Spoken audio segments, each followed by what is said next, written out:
Hi, today I have Joe Anteby from New York. He's with the Litvak Team. Hi, Joe. How's it going? Hey, Adi, nice to see you. Hey, Beautiful here. joining you this morning. Can't Hey, wait to man. hop into the conversation.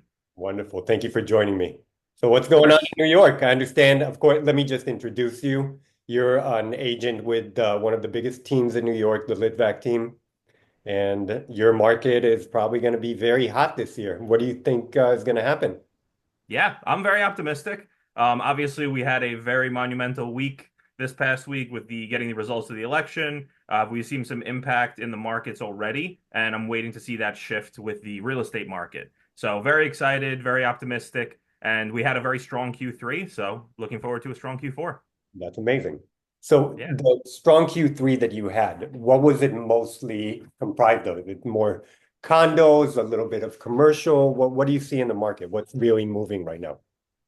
So commercial is definitely a little slow at the moment. There always is room for improvement on commercial for the past couple of years since COVID. But residential definitely is very strong. We're seeing a lot of uptick on the condo and co-ops for buy and sell. Renters are always very strong in New York, always a consistent market base. But we're starting to see a lot of people now ease up on those tensions, their doubts, the lack of knowledge around what is going to happen with the markets. And that kind of made them pull back, not feel as confident listing units, buying units. Obviously, the interest rate's been getting better slowly but surely, but we're not exactly where we'd like to be just yet. So that is yet to have a significant impact on people actually moving forward with selling. Interesting. So you see the market in New York is going to be incredible this year in 2025. I hope so. I hope so. I really think that since we had such a strong Q3, we should have a very strong Q4 as well to follow it up. Majority of the time, when you have a strong quarter like this, it's not going to be a huge drop off. There's going to be at least some trickle, even if things are not as good as Q3.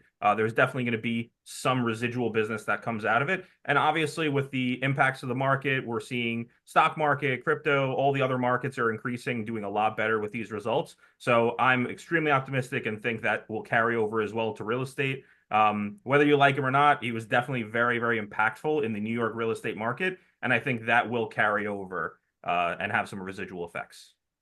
Yeah, I agree. I'm kind of seeing the same thing here in terms of people's perspective about the market now that we're finally over the election. I think people are much more optimistic. And seeing how the markets are behaving right now, I think we're going to see a lot more movement in the year to come than we had Yeah, 2024. There's no definitely agree. What are some of